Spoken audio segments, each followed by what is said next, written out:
안녕하세요, 퍼스트리입니다. 제가 지난 영상에 1위안당 180원으로 계산하여 소싱하는 걸 보여드렸는데 이 부분에 대해서 오해의 소지가 있는 것 같아서 잠깐 짧게 말씀드리고 영상 시작하겠습니다. 간단히 이해하기 쉽게 말씀드리면 상품을 소량으로 하나 샀을 경우와 대량으로 많이 샀을 경우에 따라서 비용이 달라집니다. 또한 중국 어느 지역에 있는지, 광저우는 인천항과 거리가 멀기 때문에 주로 해상을 많이 이용하고, 위해의 경우 인천항과 거리가 가깝기 때문에 주로 해운을 많이 이용합니다. 이처럼 위치에 따라 운송 비용이 많이 달라집니다. 해운으로 들어오는지 해상으로 들어오는지에 따라서 비용이 달라집니다. 인천항으로 물건이 들어오면 사무실이 지방에 있는지 수도권에 있는지 이런 거에 따라서도 비용이 달라지는데, 이 모든 거를 환율에 녹여서 계산을 한다는 것 자체가 불가능합니다. 쉽게 말씀드리면 총 결제하는 그 비용에 따라서 달라지는 거예요. 결론은 환율은 환율대로만 계산하고 운송료, 관세 등의 비용은 별도로 계산을 해야 정확하다는 소리입니다. 제가 영상으로 보여드리는 이 테이프 소싱은 한중 FTA 관세 기준으로 원산지 증명을 하면 무관세 항목입니다. 제가 취급하는 상품의 관세율인데 자세한 건 관세청 사이트에서 카테고리별로 확인이 가능합니다. 취급하는 상품에 따라 인증 관련 비용이 들어갈 수도 있고 관세도 다 다릅니다. 앞으로의 영상에 제가 자세하게 풀어드릴게요. 본격적으로 오늘의 영상 시작하겠습니다.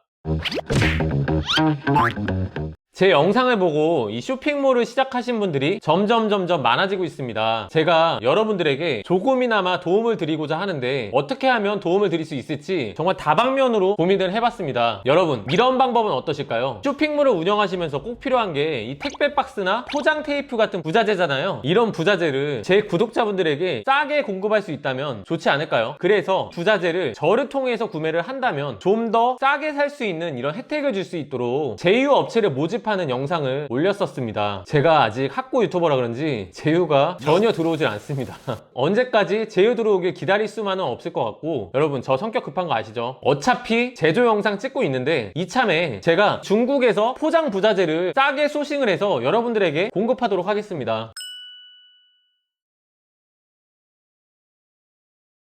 성격 급하니까 일사천리로 진행하도록 할게요. 이 택배 박스는 부피가 막 크다 보니까 중국에서 들여오는 이 운송비 때문에 배보다 배꼽이 더 클 것 같아요. 그래서 결국엔 이 만만한 게 포장 테이프예요. 지금부터 제가 중국 시장에서 어떻게 이 테이프 상품을 소싱을 하는지, 그리고 브랜딩화하는 그 모든 과정을 이 영상을 통해서 공개하도록 하겠습니다. 앞으로의 제 영상을 시청하신다면 어렵다고 느꼈던 중국 시장에서의 소싱, 그 높은 진입 장벽도 제가 확 낮춰드리겠습니다.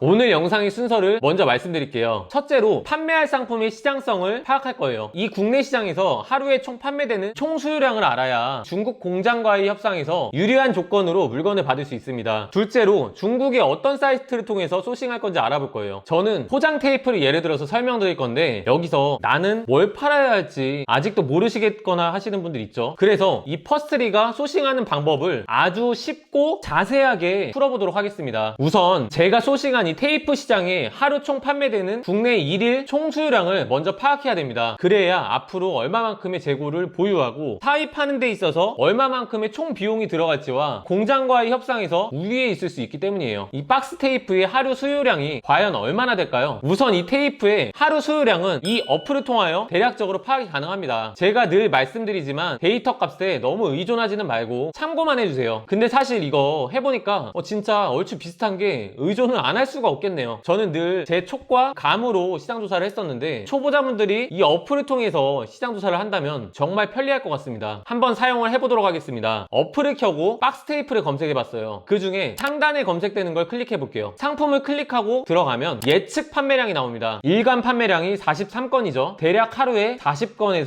50건 정도 이 상품이 판매가 된다는 겁니다. 주간에 몇 개, 월간에 총 몇 개가 판매되는지 대략적으로 추측이 가능하기 때문에 시장성을 조사하기에는 아주 적합할 것 같습니다. 여기서 앞으로 나는 뭘 팔아야 할지 아직도 감이 안 잡히시는 분들이 있을 것 같아요. 어떤 상품을 팔아야 할지 못 찾으셨나요? 걱정하지 마세요, 여러분. 자전거 좋아하면 자전거용품 파세요. 헬스 좋아하면 운동용품 파세요. 이런 뻔한 얘기 말고 지금부터 제가 두 가지 방법을 제시해드리겠습니다. 첫 번째 방법은 쿠팡이나 스마트 스토어 같은 이런 국내 오픈마켓을 통해 상품을 소싱하는 방법이에요. 원산지 표기가 중국어로 되어 있는 경우 대부분 이 타오바오나 1688에 있습니다. 자, 예를 들어서 보여드릴게요. 쿠팡에서 아무거나 원하는 카테고리를 선택하시고 판매량 순으로 검색을 하세요. 그리고 상품을 하나하나 들어가서 볼게요. 들어가서 원산지가 이 상품처럼 중국어로 되어 있다면 그 상품을 타오바오나 1688을 통하여 찾으시면 됩니다. 네이버 쇼핑도 마찬가지예요. 네이버 쇼핑에서 베스트로 들어가시면 이 상단에 아무거나 원하는 카테고리를 선택해 주세요. 판매량 순으로 검색을 해볼게요. 그리고 쿠팡과 마찬가지로 상품을 하나하나 들어가 볼게요. 들어가서 원산지가 중국어로 되어 있다면 그 상품을 타오바오나 1688을 통해서 검색하시면 됩니다. 여기서 이미지를 업로드해서 검색하시는 방법은 말씀 안 드려도 다들 아시죠? 번역기를 사용하여 검색하는 방법도 다들 아실 거라고 생각합니다. 이 두 가지 방법을 잘 응용해서 하신다면 원하시는 제품을 수월하게 소싱하실 수 있습니다. 지금 말씀드린 이 첫 번째 방법이 국내 판매자를 벤치마킹하는 방법이었다면 앞으로 알려드릴 두 번째 방법은 타오바오를 통하여 인기 제품을 검색하는 방법이에요. 여러분, 마케팅 불변의 법칙에 의하면 남을 따라하는 쫓아가는 마케팅은 절대 1위를 이길 수가 없습니다. 그래서 저는 첫 번째 방법보다는 두 번째 방법을 더 선호합니다. 우선 타오바오 홈페이지에 접속을 합니다. 똑같이 카테고리에서 아무 카테고리나 들어갑니다. 저는 예를 들어서 핸드폰 케이스로 검색을 하겠습니다. 새로운 제품 체크박스를 클릭할게요. 새로운 제품이라는 게 이 사이트에서 최근에 등록한 상품 순서라는 뜻이에요. 그리고 두 번째로 매상을 눌러서 판매량 순으로 정렬해 보겠습니다. 자, 그러면은 타오바오에서 최근에 등록한 상품 중에 매출이 가장 많은 인기 있는 상품 순으로 뜨게 됩니다. 이게 끝이 아닙니다. 여기서 상품을 들어가서 이 상품의 출시 연도를 살펴볼게요. 첫 번째 상품은 2020년도 여름에 출시돼서 현재 타오바오 시장에서 핫하게 팔리는 상품입니다. 국내 시장에서 얼마만큼의 판매자가 판매하고 있는지 살펴본 다음 시급 여부를 결정하신다면 소싱하는데 크게 도움이 될 것 같습니다. 하나만 더 찾아볼게요. 두 번째에 있는 이 상품을 들어가 보면 2016년도에 시장에 출시된 상품이에요. 시장성이 정말 좋지 않은 이상 큰 메리트는 없을 것 같아요. 어떤 상품을 팔아야 할지 고민하시는 분들에게 도움이 되었으면 좋겠습니다. 마지막으로 타오바오, 알리, 1688 그 외에도 정말 많은 쇼핑몰들이 있는데 왜 저는 타오바오에서 해야 하고 왜 1688에서 해야 하는지, 제가 왜 이 1688을 선택을 했는지 그 이유를 잠깐 설명을 해드릴게요. 중국에는 아주 많은 쇼핑몰들이 있는데 이 쇼핑몰들이 차이가 결국에는 C2C냐 C2B냐 B2B냐 이런 방식의 차이예요. 저는 대표적으로 타오바오와 1688만 비교해드릴 거예요. 우선 타오바오를 통하여 소량 사입하여 판매하는 방식은 리스크는 적지만 단가가 비쌉니다. 경험 쌓기에는 아주 적합한 플랫폼이라고 생각합니다. 국내로 따진다면 도매매나 도매국 같은 그런 사이트가 되겠네요. 타오바오의 경우 C2C에 적합한 플랫폼이기 때문에 공급 단가가 이 1688에 비해서 훨씬 비쌀 수밖에 없습니다. 그래서 이 타오바오는 구매 대행이나 소량 사입에 적합한 플랫폼이라고 생각합니다. 충분히 경험을 쌓으신 다음에 대량 사입을 목적으로 하신다면 타오바오에서가 아니라 1688에서 B2B 방식으로 공장과 다이렉트로 거래하시는 게 좋습니다. 1688 이외에도 B2B 사이트는 많겠지만 결국 가장 오래된 자리 잡은 플랫폼 중에 하나가 1688이라고 생각합니다. 그리고 맞아요. 1688이라고 해서 무조건 싸고 100% 공장들만 있는 건 아닙니다. 공장인 척 하면서 도매업자가 껴있는 경우도 상당히 많은데 이거 얘네들이 속이려고 맘만 먹으면 저희 같은 사람들은 속을 수밖에 없어요. 하지만 저는 1688에서 공장을 선별해내는 저만의 기준이 있습니다. 다음 영상에서는 퍼스트리가 어떤 방식으로 공장을 선별해내고 어떤 방식으로 좋은 업체를 선정하는지 제가 알고 있는 노하우를 여러분들에게 최초 공개하도록 하겠습니다. 저는 어떤 방식으로 샘플을 받았고 어떻게 해야 유리한 계약을 할 수 있는지 아주 자세하게 풀어보도록 하겠습니다. 오늘 영상 짧게 정리해보면